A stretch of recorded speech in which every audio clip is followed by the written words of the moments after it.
I wasn't happy. I wasn't feeling loved and connected. I started to really disconnect myself more and more. I was kind of losing my spark and my joy within my own being, but of course that reflects within the relationship. And basically everything in me just wanted to blame my partner and this lifestyle for it. Hi, my name is Dieke, and you are listening to my podcast where I give you a look into my life as a former business consultant, now Tantra teacher and speaker. If you're interested in self-development and really receiving the education that you should have had growing up, specifically around your femininity, sexuality, love, and relationships, then you found the right place. It's here where I share my life's journey, which once was heady, numb, unorgasmic, and basically me trying to be like a man, all while shaming and blaming anything that actually made me a woman, just blindly following the path that society set out for me, to ditching my imagined corporate career, moving my ass to Bali, setting up my business, meeting and marrying my soulmate, and becoming a Tantra teacher. I'm now on a mission to make all of this feminine and tantric wisdom that I've gathered over the past years modern, down to earth, and easily applicable. And I work with you, smart, intellectual, successful, strong, independent woman, to balance out your powerful masculine side with more softness, surrender, playfulness, love, and pleasure. Basically, alivening and juicing up your daily and relationship life. If you're curious on how to work with me, then check out all the information in the podcast description. And for now, welcome to a new episode. Welcome to a new episode. Today, I'm going to be sharing quite a personal story of a rough patch that I recently hit in my relationship where I felt really challenged, was struggling a lot, and even started doubting if this was the right person, the right relationship to be in. I'm going to be sharing the 3 key questions that I asked myself to really help me in reflecting of what was really going on and figure out a way to come out on the other side of that, only feeling more fulfilled and more happy and more loved up with myself and with my partner. So let me dive into the story of what was going on first, so you have a little bit of a better understanding of where I was at in my relationship, and then can see how this unraveled into me feeling really challenged and struggling. So basically how our relationship looked in the past few years is that we were traveling a lot together. My partner is a Tantra teacher, so am I. He's been studying and apprenticing with our Tantra teacher for a lot longer and is teaching many of the trainings together with her. And so what was happening that I, in the past few years, was attending a lot of those trainings or was supporting the team or was organizing those trainings. And so we would basically be together a lot, even if he was working.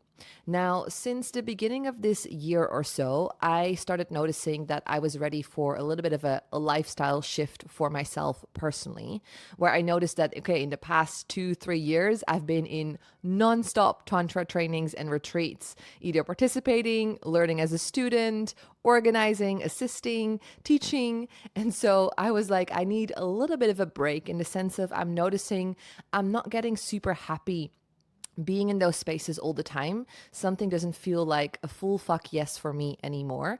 And so I need a shift. I need to have a little bit more spaciousness where I can work again on my own creative projects, focus more on my business and my online work. And so I felt this call to create a little bit more spaciousness for myself.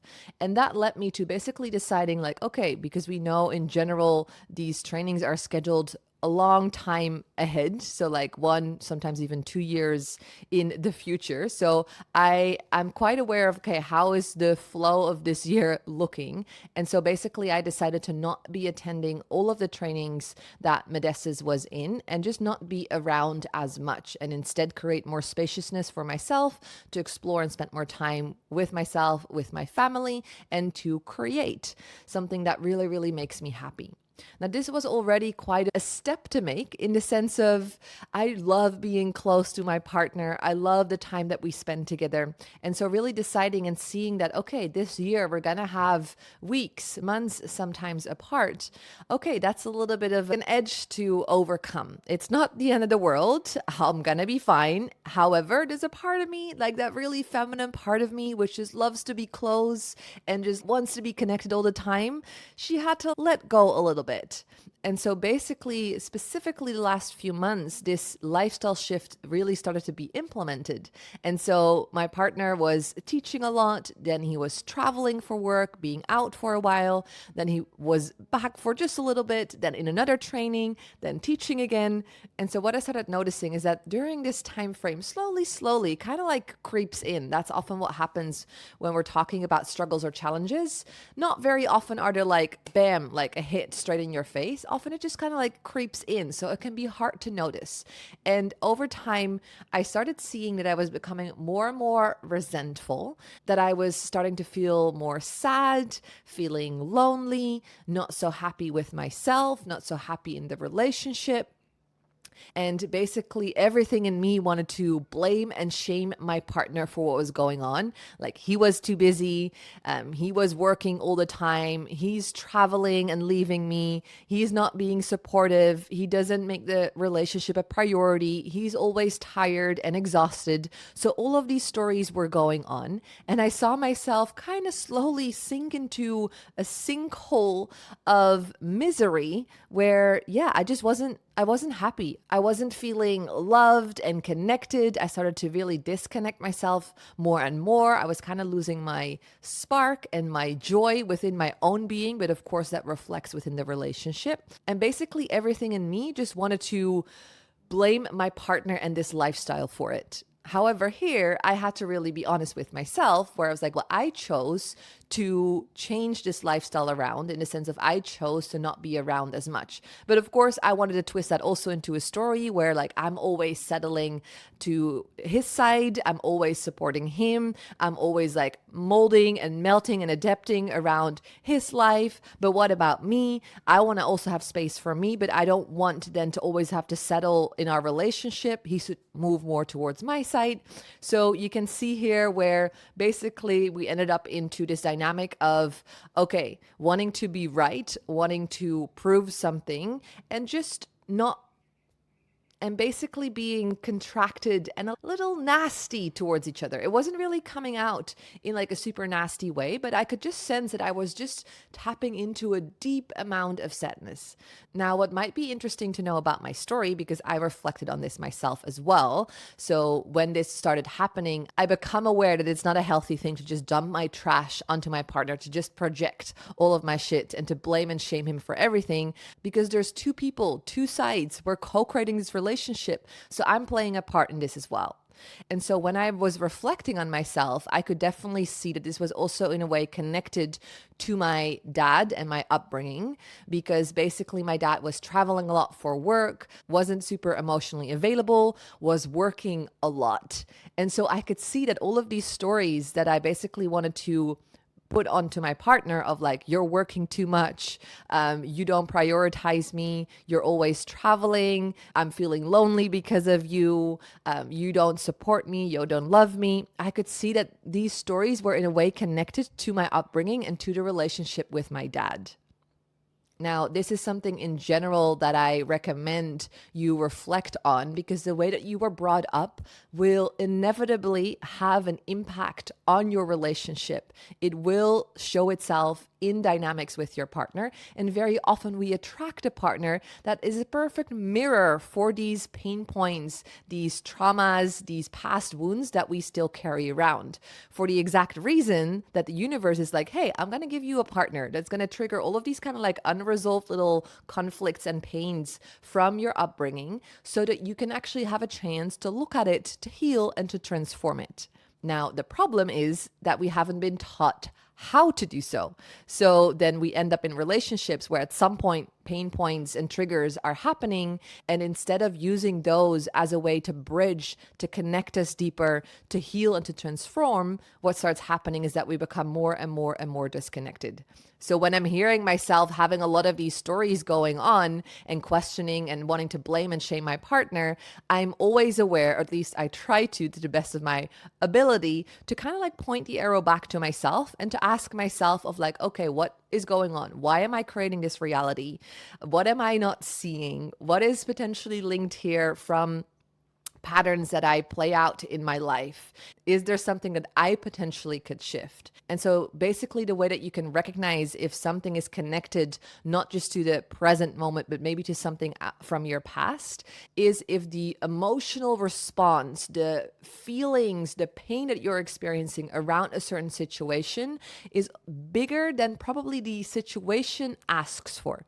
And so how that was showing up in this situation was that basically my partner was actually super loving and still showing up and listening to whatever was going on for me, and really tried to support and create time and space to reach out to me, to hear me out, to support me, to love me up.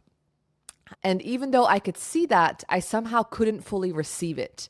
And the amount of sadness, the amount of like disconnect, the amount of loneliness that I felt, I could also sense that those emotions, yes, they are linked to this situation with my partner and the circumstances that we find ourselves in. Yes, at the same time, I could also see that the depth of those emotions almost felt way bigger than what was going on in the here and now. And so that for me is a sign that, okay, there is something for me in my past, most likely, that is being activated, that is being triggered, and is now being reflected onto this situation as well. So what if I could actually look into that old pain part of myself and see if I can create a little bit of healing and transformation there. And then with new eyes, basically look at the situation that is happening in the here and now with my partner.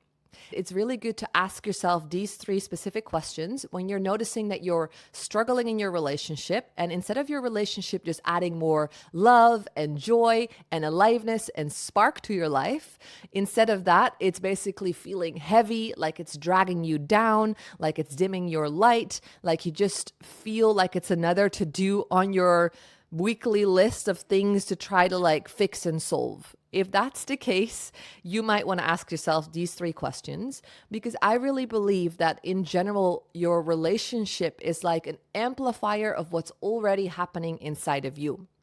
So instead of just blaming the relationship or blaming your partner, you might want to just ask yourself and actually dive in to see like, okay, what is the reason that this is the reality I'm currently being faced with, that this is what I'm seeing? Because I believe that relationships should add something to your life, that they're basically an addition, like a bonus, not just something to replace a lack of something within yourself.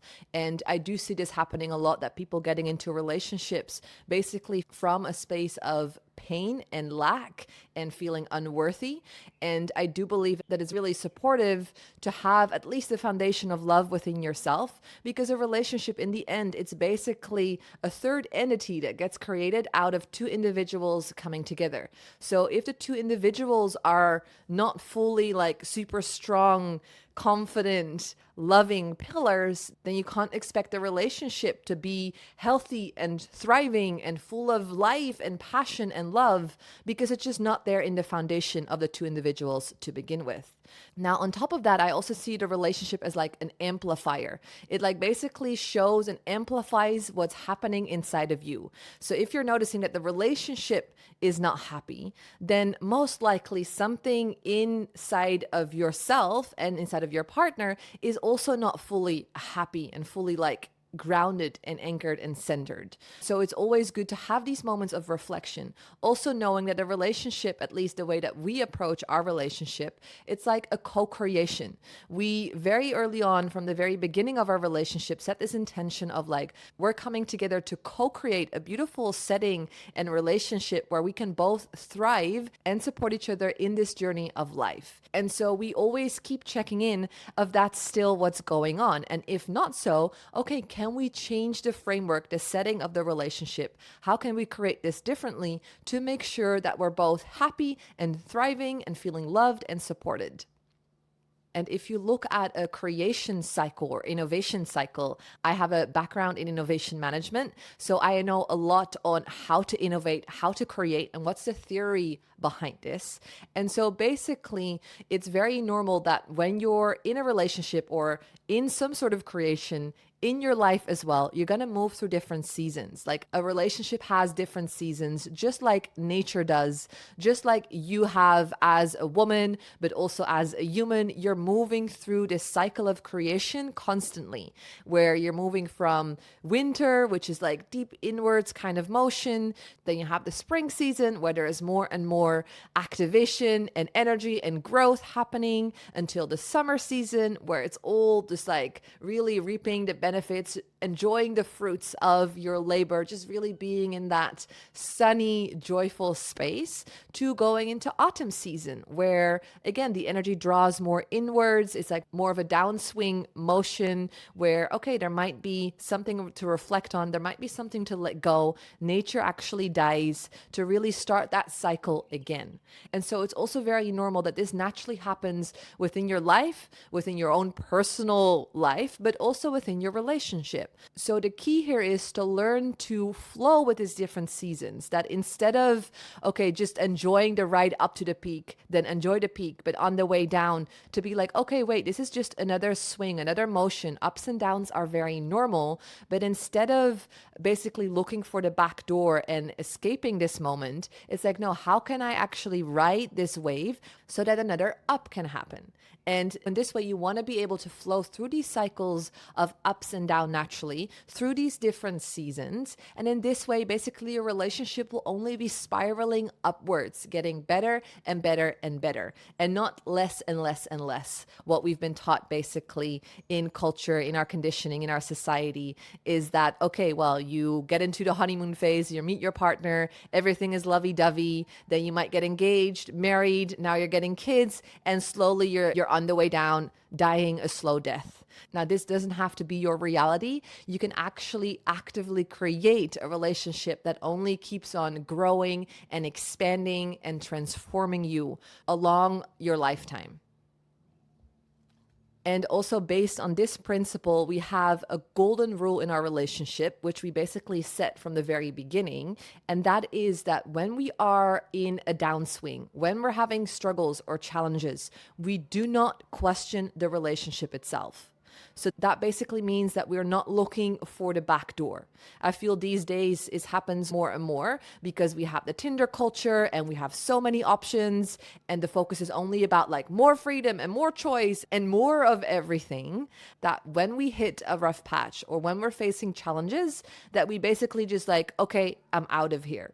However, when this is kind of like your tendency, what you're doing is you're just running away and staying in the same loop, because probably you're going to then keep attracting a similar kind of partner, at some point face the same kind of problems, and then do it all over again until you decide to be like, okay, wait a minute, I don't like this reality.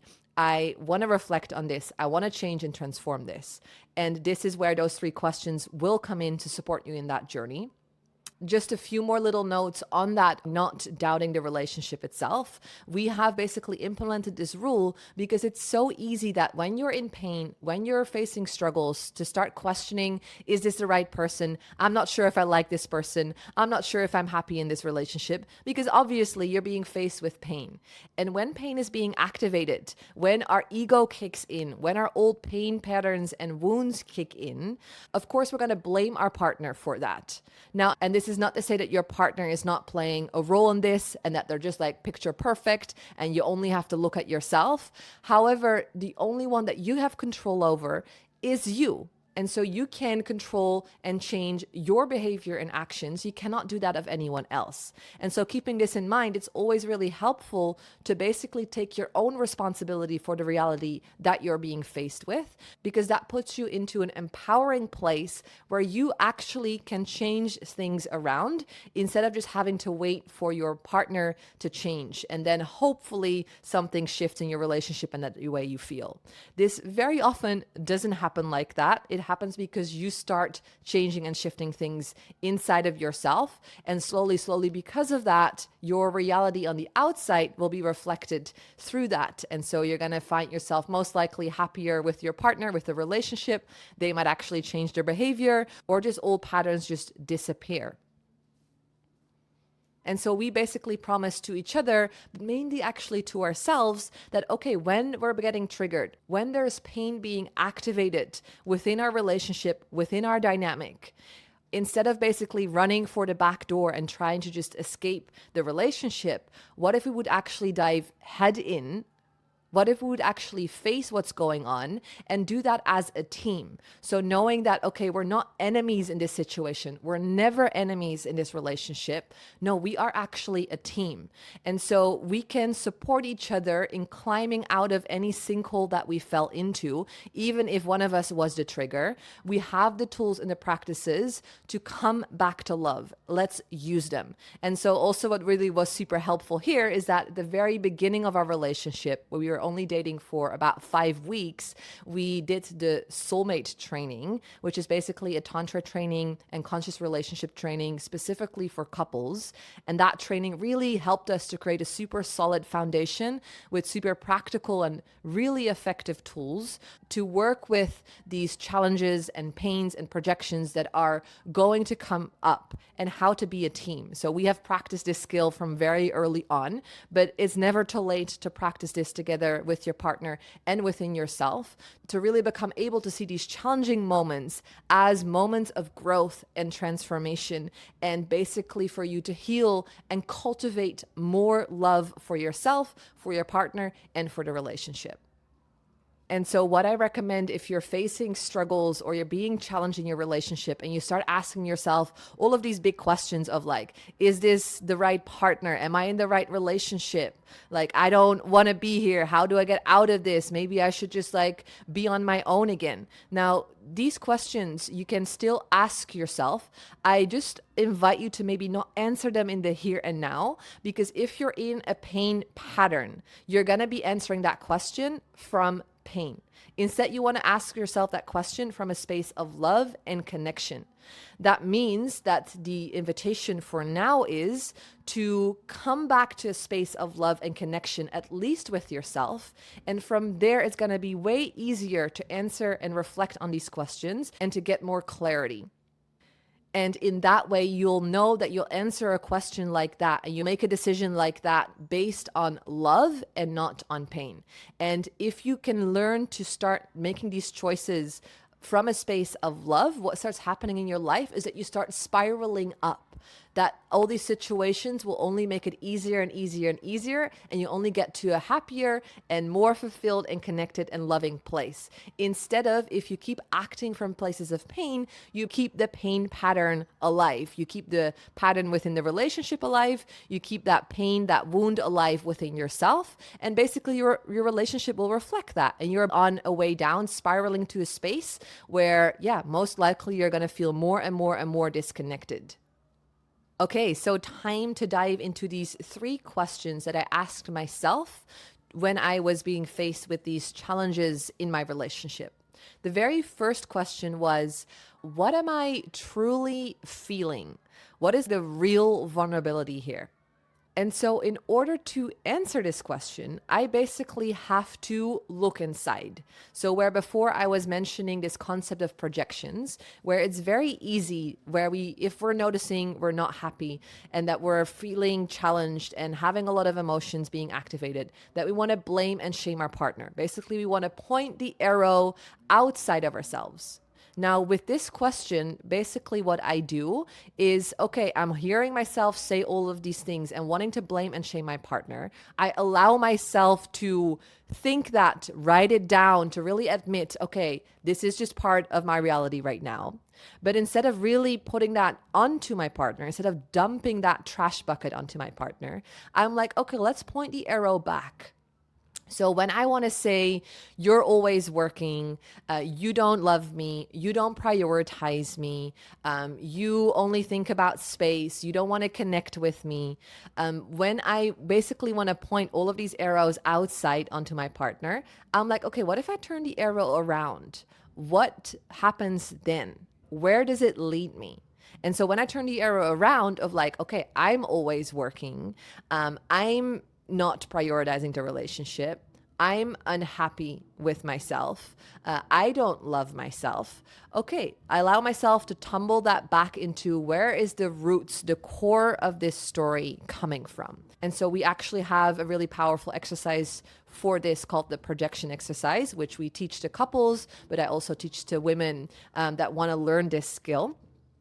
And so through this exercise, you basically end up being able to uncover the root feeling and the root story of where these projections are coming from to begin with. And so what this exercise and this principle also includes is really the capability of moving and expressing your emotions. Because when you're being activated in your emotional body, so where all of these stories are coming from a space of I'm being irritated and agitated and feeling sad and lonely and afraid, and therefore I want to explain where this is coming from, so my partner is to blame for that. Instead, I'm like, okay, I'm hearing these stories. I'm feeling these things. I know I want to put it all into my partner. Instead, I'm going to just pretend like my partner for a moment isn't there. He's just a reflection of whatever is happening inside. He's just a mirror. So let me look inside of that mirror.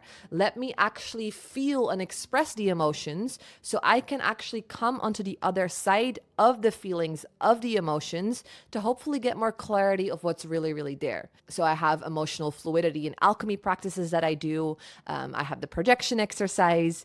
And basically, I was doing lots of practices to move these emotions, to really dive into it instead of ignore them and hide them. I dove right in. I allowed myself to feel all of the sadness. I allowed myself to feel all of that anger and that irritation. And through these practices, I slowly started to unravel of okay, what's really at the core of this? And this is where I started seeing that, okay, I can see that at least a part of all the feelings and things that I'm experiencing right now is really linked to my dad, who was traveling a lot for work, who wasn't very emotionally available and prioritizing quality time with me, who was working a lot and therefore not always being available. And so I'm like, okay, here I'm basically being faced with this younger version of myself who feels really, really vulnerable, who basically wants to say, I need you. I'm feeling very sad. I'm feeling very scared. I'm feeling very lonely. And I also started seeing that basically I had this story of okay, you're just trying to get rid of me. Having this belief system of okay, my partner is basically just trying to push me to the edge so I would leave him. He's basically just trying to get rid of me, but doesn't want to own it. So I basically uncovered all of these real, raw, dark vulnerabilities and feelings that were actually there. And what is nice when you do this is that there is this kind of chaos, this blur that starts to fade away. And at least now you're being faced with, what is really here? I'm seeing that what I'm feeling is actually not so much anger and irritation and resentment towards my partner. No, I am personally, without my partner being in the picture, I'm actually just faced with a deep, deep sadness inside of myself, a deep fear. I'm facing a deep sense of loneliness within my being. Okay, so this is where I'm actually at. I can breathe and relax, at least in this space, because now I'm not trying to deny that reality. Now I'm at least embracing and accepting that this is where I'm at. And that creates kind of a new starting point for healing and for transformation to kick in, because you cannot actually heal and transform the root if you're never allowing yourself to really understand where things are coming from. When you're just basically playing on the surface, playing on the outskirts, basically just blaming and shaming your partner for everything, then it might seem easier because at least, well, it's not your responsibility, but also that means you're powerless because you cannot change it because it's your partner's fault. So with this question and with this step, basically what I do is I point all the arrows back to myself. I bring all the energy back to me. I take full responsibility for my reality. And I'm like, okay, where is my starting point? What am I really feeling? What are the core stories that are at the center of this whole situation? From here, it's basically time to ask yourself question number 2, which is, what do you need? And how can you give this to yourself first and foremost? So when I was faced with this deep sense of sadness and loneliness and fear and unhappiness within my own being, I was like, okay, what do I need is basically I want to feel completely loved. I want to feel prioritized. I want to feel confident just being by myself. So what do I need is things that support me in cultivating that feeling within myself. And so I asked myself, how can I give that to myself first and foremost? Because it's very easy that if you're in a relationship and you're being faced with struggles and challenges because of that relationship dynamic, to be like, okay, I feel this, so I need this, and my partner needs to provide that for me. Now, that is not per se a bad thing to look at it that way, but again, that you're really quickly giving your power away so that your partner needs to fulfill you, your partner needs to fully support you. Only your partner can help you. But I would like you to think of it like this. You create your own reality. You have all the power within to make yourself feel however you like. It's all up to you. Actually, no one can make you feel anything. You make yourself feel things. So if you're experiencing a reality that you don't like, you have the power to change it. Even if that feels super complicated and not possible, I am convinced that there's going to be a way in which you can provide this for yourself in some shape or form, that you can change your reality. So this is one of my core belief systems. So I had to come back to that place and looking at where I was at and basically what I was needing of how can I give this to myself. And so I started reflecting on that. Now, I've been in this process many times before in my life. So by now I know that if I'm feeling this sense of lack of confidence, sadness, fear, loneliness, what really helps are a number of different things, which is, okay, back to some sort of routine where I connect and move and work with my body, not so much my head. I need to include practices that really, really nourish my feminine side, not so much my masculine side, which is just about going and doing and getting somewhere and achieving things. I'm like, no, I actually need to connect to myself, and connection happens through the feminine principle. And so this is exactly what I started doing. I started creating a new routine and a new rhythm for me to move my body regularly. I felt really attracted and called to go to dance classes, specifically heels and sensual floor work and chair dance classes. And what I started noticing straight away is that, this really helps me in cultivating my own fire, my own spark. I also started reaching out to friends and sharing my story, sharing that with my family, met my sisters, just for me to share, just for me to be able to open up and to be vulnerable about this and to receive some support and reflections and help. And I basically started doing things really, really for me. Again, really creating that space of like, okay, instead of me being constantly busy with my partner and with the relationship, what if I just bring all the attention and awareness back to me? What if I really think about that I'm one pillar of the relationship? I need to kind of like restructure and strengthen that pillar because it's on unstable ground. And so that basically became my main mission, to work on that foundation again. Now, I want to share one specific practice which really made a difference here. And it was actually inspired because at this time, Modestus was out of the country. He was in a Vipassana meditation retreat, doing something also for himself. And at some point, we had a little moment of connection, and he was sharing the power of meditation and what he was realizing about himself. And that sparked again this, oh yeah, wait, this is also one of those practices that I know that I have in my toolkit, which I totally forgot about and haven't been practicing for a while. What about meditation and purely sitting in stillness? So really to answer this question of like, what do I need and how can I give that to myself? And also to support you in answering that first question of like, what am I really feeling? What's really going on? What pattern am I stuck in that I'm not aware of? What really helps is to practice meditation, and specifically silent sitting meditation, which is like you can sit in a cross-legged seated position or any sort of position where your spine can be straight. You place your hands either on your knees or in your lap. You close down your eyes and you allow yourself to just become a witness of your mind, your body, and emotions. And so this is actually what I started doing at the very peak of when I was faced with so much sadness and so much confusion and so much loneliness. I actually was like, okay, I'm going to just sit in stillness with myself. I'm not going to give myself an escape out of this situation. I'm going to dare to really, really dive right in and to be with this in stillness, because I feel so often we keep on running to avoid having to connect back to ourselves, having to face parts within ourselves that maybe are not fully in alignment. Now, when you're doing silent sitting meditation, you're literally forcing yourself to sit in stillness. And when you're sitting in stillness and you allow yourself to become a witness and you really practice becoming a witness, like your mind might wander every few seconds or every few few minutes. That's okay. Every time you notice, you're coming back to the breath and you keep on practicing this skill of mindfulness and meditation, it's going to really, really help to create this sense of stillness and peace and presence within, knowing that no matter what is going to happen and move on the outside in your life, you're going to have this quality of presence, of awareness to face that. And so I started practicing sun-sitting meditation, which really helped me to gain more insights and have moments of reflection on this whole situation. And for me also to answer those two questions. And basically what I realized here, I had this big insight of like, I can see what's going on. I can see also what in our relationship framework is off.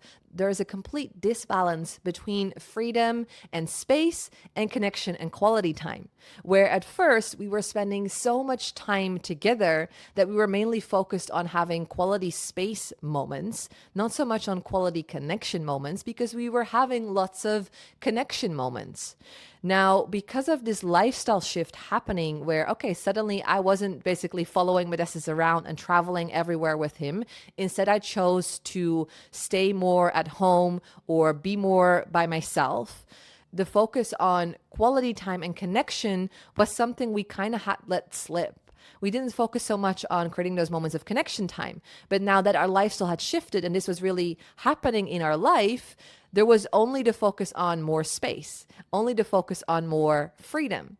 And so I could sense that there was also a deep part of my feminine side super unhappy and feeling unfulfilled because we were not actually actively creating moments of connection and quality connection time to support us in having all of this space and this freedom that was naturally now happening because of our lifestyle shift. And so once I had this reflection and insight, this naturally basically opened up the space to ask myself question number 3, which is now to really bring the insights of like, okay, what am I really feeling? What is a true vulnerability? What do I need? Can I give that to myself? And then, okay, how can the relationship make more space for this, what we need or what I need? And this is basically the time where you're going to look into the relationship framework and dynamic and also go back to the drawing board of like, okay, thinking that we are a team, we're co-creating this relationship framework. So what can we do to support ourselves and each other better in the current situation that we're facing, in this current lifestyle change, but also in wherever you're at in your own learning and growing process as an individual. So how can the relationship support this journey of transformation, of change? And based on asking this question, we started having the really raw, vulnerable conversations, moments of just sharing with your partner, really allowing yourself to be heard, also giving your partner a moment to share and reflect on what is going on. Because remember, you're a team, you're connected in a relationship. So if you are experiencing something as an individual, most likely your partner is having their own experience, maybe from a different angle or maybe with a different perspective, but probably they either are facing something themselves or they're going to have some advice and input and they're wanting to be informed and have their own perspective on the situation. And from here, basically, we came up with new creative, intelligent ideas and ways to be like, okay, how can we create more quality moments of connection, even if our time together is super, super limited? Okay, how can we be creative with this? And this is personally one of my favorite moments. I guess here it's my innovator, my creator that really comes out, because I always get so inspired when we're like, okay, let's go back to the drawing board. When I went through those first 2 steps and questions, and really it becomes the time where, okay, I have the data and the input right now based on these kinds of building blocks. What can we create? And I get always super inspired because I feel personally, there's always a way to work with this. No matter what your situation, whatever challenges you're facing, I'm pretty sure there's always going to be a creative and intelligent way to work with this within your partnership. And that's something that really, really activates me. So one of the things that we came up with was like, okay, basically we're going to create more little pockets of quality and connection time, but we're going to really make sure that if we're only having that limited amount of time, that we're going to be super effective and finding ways to dive right into connection and not first like being on our phones and having all these other distractions present. Instead, okay, how can we really make sure that the quality of connection is guaranteed.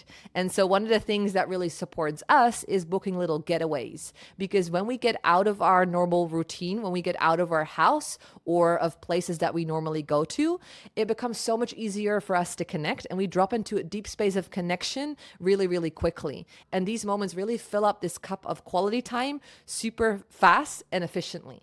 And so these days we've implemented this by really booking new kinds of places, new little getaways where we haven't been yet, something we haven't done yet. So really going into new experiences, because that supports us in really nourishing that quality connection time cup super quickly.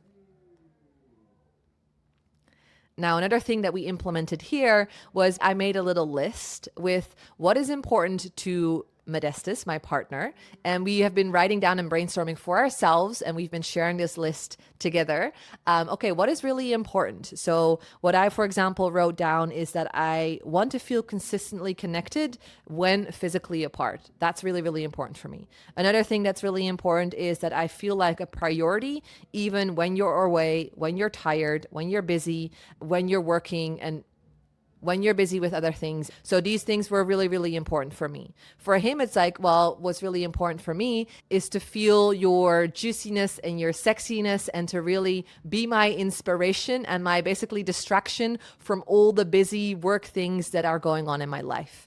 And from that space, we then wrote down also, what would D like to receive and what would M like to receive? So we basically created that list based on what is important. Okay, what would you like to receive? What is something that the other potentially could provide, and how could that look? Making it super practical. I really, really like it when he gives me this video vlog updates, and he just like talks to the camera and gives me a little check-in of how he's doing at the beginning of the day. It can be 1 or 2 minutes, doesn't have to be much, and then just sends that to me, because that really supports me in feeling like, okay, consistently connected, because I know what's going on for him.